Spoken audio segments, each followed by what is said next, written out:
Hi, my name is Linda Shai. I'm an assistant professor in the Department of City and Regional Planning. Congratulations on being admitted to our program. I was on the admissions committee and I was excited to see your application and excited to have you join us next year if that's what you choose.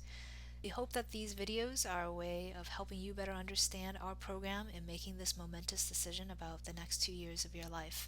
I want you to know that all our faculty continue to be working, and if you have any question about housing, funding, opportunities, the program, what it's like to live here, please don't hesitate to reach out to me or to other faculty in the program. One of the most common questions that admitted students tend to ask is, why Cornell, and why study city planning in a place as small and as remote as Ithaca, which is the size of a village in some countries?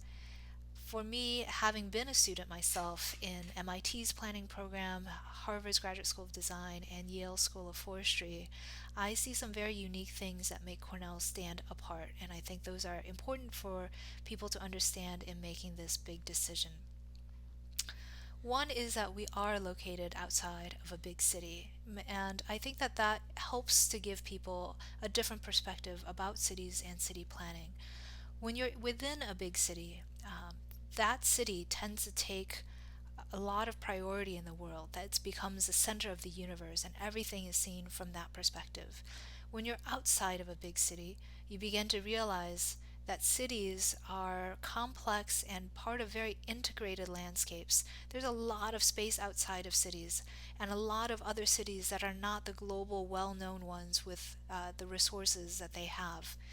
So it helps you be better able to understand places like the Rust Belt cities, declining places, but also secondary cities, tertiary cities, smaller cities, even rural communities that typify the number and, by number and by population where most of the world tends to live.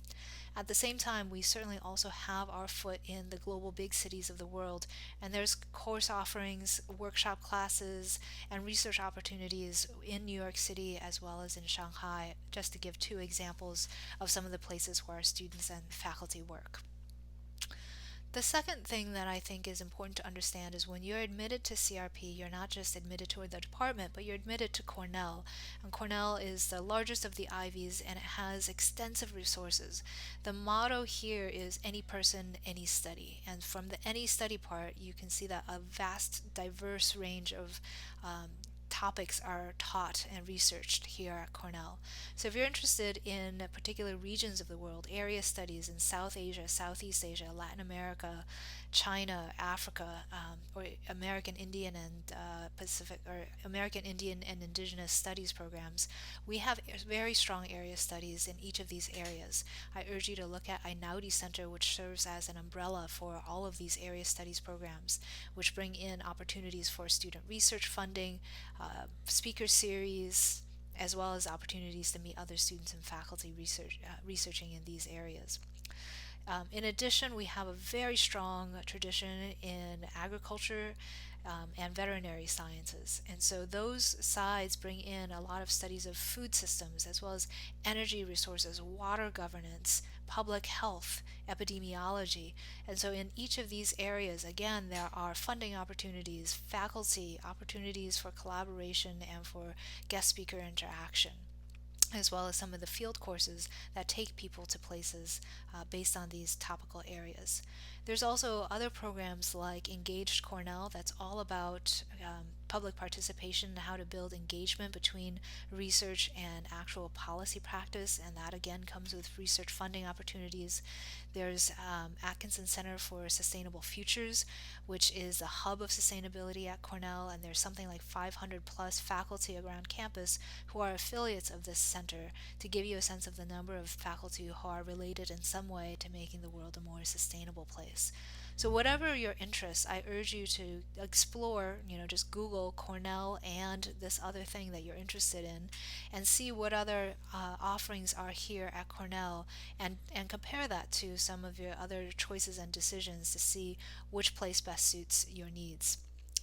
The third thing I'll say that I really appreciate about our department is the ability to bridge and to integrally consider both theoretical perspectives and practice engaged professional experiences. I think that the theory, a lot of people, what is theory? I think theory fundamentally helps you better understand why something is happening, for better or for worse. And that critical understanding, that critique of our current situation, is what allows you to understand an inroad to making a change in practice. And at the same time, you have to be extremely practical because you have to intervene with very constrained realities. And so, in our teaching, fundamentally in the first semester, you'll be taking classes that one is urban theory and the other is intro to planning practice and history. And from that, you begin to see the narrative within our department about how do you marry across these two areas.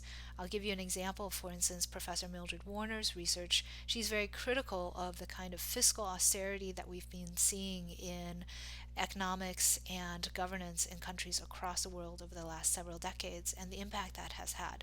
But beyond the critique, the kind of critique that's tied to neoliberalism, when you actually come down to what should we do in the face of these dynamics, she has very practical research and policy recommendations tied to how do you achieve rights for youth, for children, and for the elderly in cities that don't normally plan outside of the working middle-aged adult.